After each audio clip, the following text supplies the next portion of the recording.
Hey guys, welcome to my video!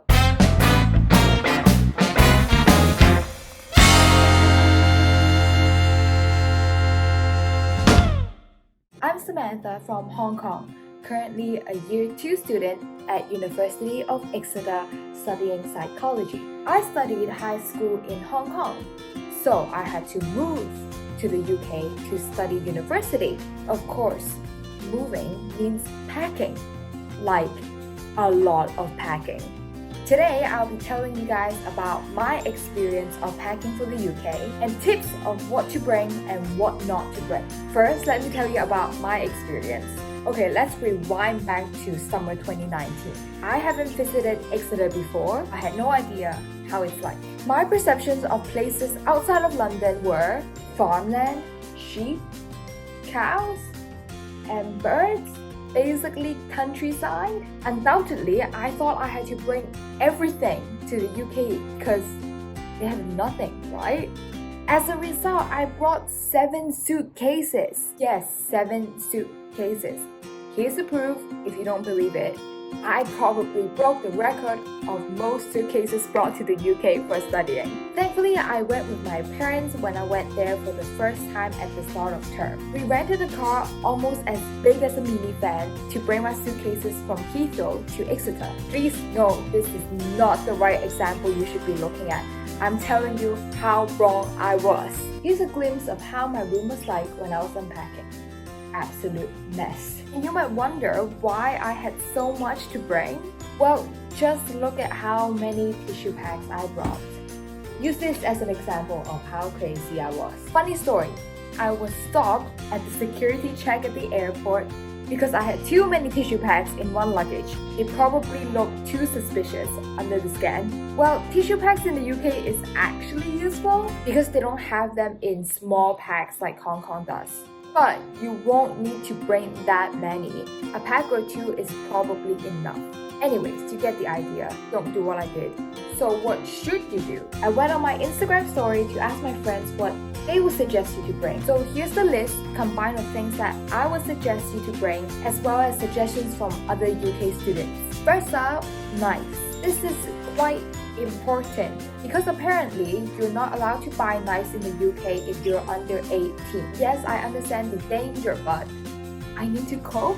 Back when I first moved to the UK, my parents and I took a trip to IKEA to buy some furniture and kitchen utensils.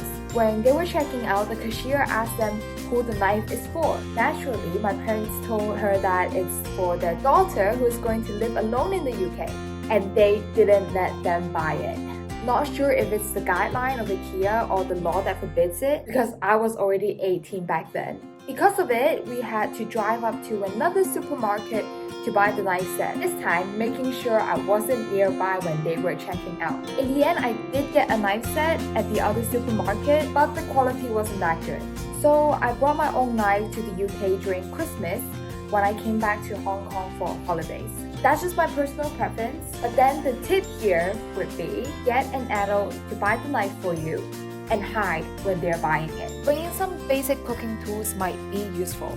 This includes scissors as well, because my friend told me he encountered similar situations with buying scissors. Next up, formal wear. You don't know what kind of activity or society you will be joining in university, but it's still likely that you will need to attend some formal events. It's safer to bring at least one formal wear. For boys, definitely blazer, ties, dress shirts, dress shoes, etc. For girls, also bring a blazer, just in case you need to attend some business formal events, heels, and possibly a more formal dress, because you might have to attend balls.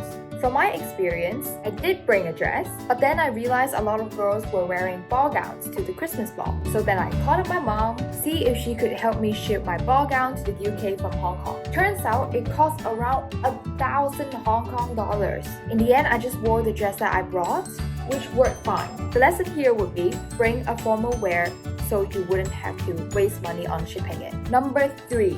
Timberlands or shoes that can be ruined. UK rains a lot. Nice kicks aren't for the UK. They will get ruined. Don't bring your most expensive limited edition shoes to the UK because either you will never wear them or they will get dirty. This is why I love Timberlands. If you know me from Exeter, then you would have seen me in my Timberlands because I wear them basically every day. I love them so much, I own 2 pairs of them in the UK. Why? Because they are waterproof. It's perfect for the UK weather. It takes around 15 to 20 minutes for me to walk to campus, so I always have to walk in the rain. Hence, Timberlands are my go-to. They are super practical. That's why if you own a pair already, definitely bring them to the UK. And if you haven't, go take a look.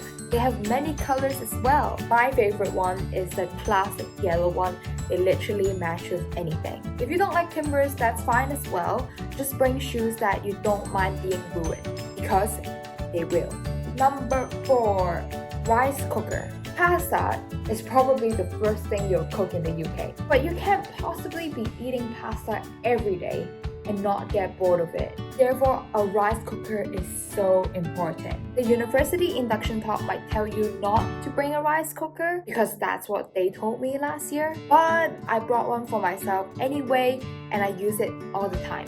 So I don't see why you shouldn't bring it. They are available in Chinese supermarkets in the UK, but most of my friends brought their own from Hong Kong anyway. In fact, most of the suggestions I got from Instagram story was to tell you guys to bring a rice cooker. You don't necessarily need to bring a big one that you usually have at home, because in the UK you probably just cook for yourself. Just buy a mini one at any department store is fine. It will not only be useful for cooking rice, because nowadays rice cookers have multi-functions. Actually, I cook soup sometimes using it, and I'm sure they could make congee as well.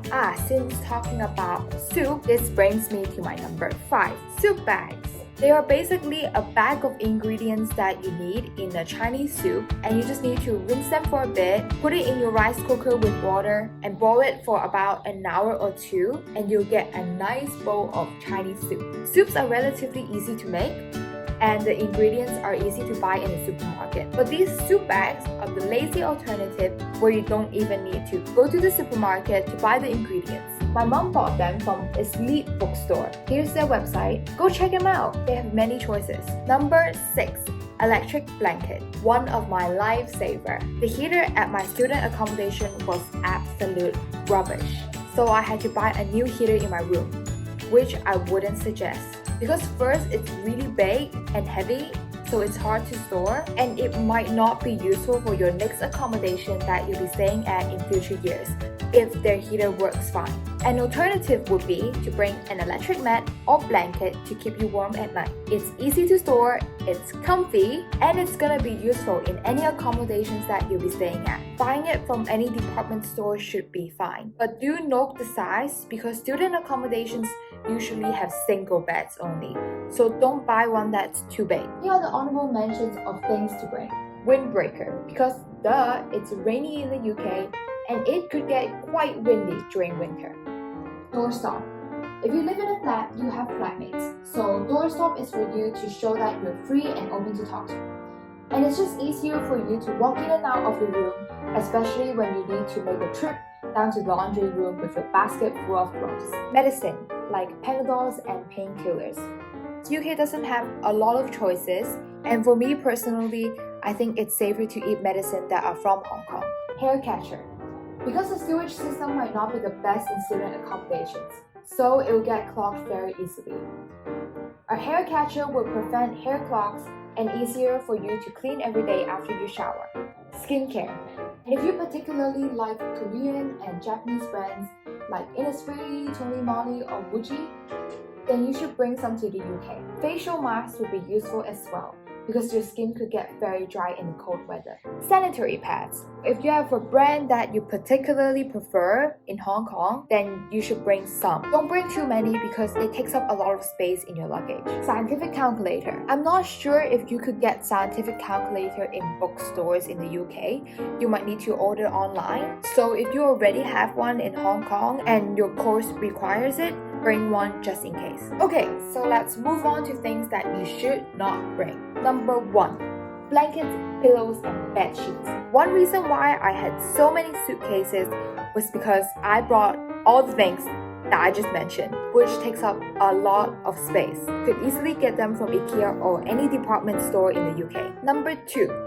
Umbrellas, raincoats, and rain boots. A friend who lives in the UK once told me, if you see a person holding an umbrella on the street, it's probably Asian. If you don't want to stick out, maybe don't bring it. Again, probably my third time mentioning it in this video. UK rains a lot and it could get very windy. Here's a video of me and my friend on campus. Do you think your umbrella could withstand this weather? Similarly with raincoats. I tried to wear a raincoat to campus once.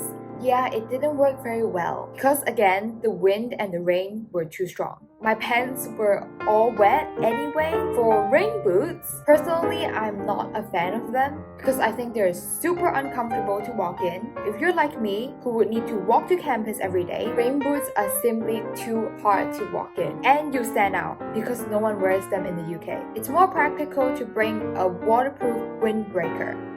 It keeps you warm as well. But of course, if you prefer umbrellas, which could be useful sometimes when it's not too windy, you can always buy one in the UK. Number 3, iron. I brought an iron to the UK thinking I would be so responsible and iron my clothes every day before I go out. And how wrong was I? I never used it, not even once. And I speak for a lot of university students here. Trust me, you would be too lazy to iron your clothes. So it is absolutely a waste of luggage space. If you're really desperate to iron your clothes, either borrow it from your student accommodations or hang it in your bathroom when you shower so you could steam it. But to be honest, I never had to do that because I only wear hoodies in the UK, which brings me to my next point. Number 4, don't bring too many clothes, particularly clothes that require ironing.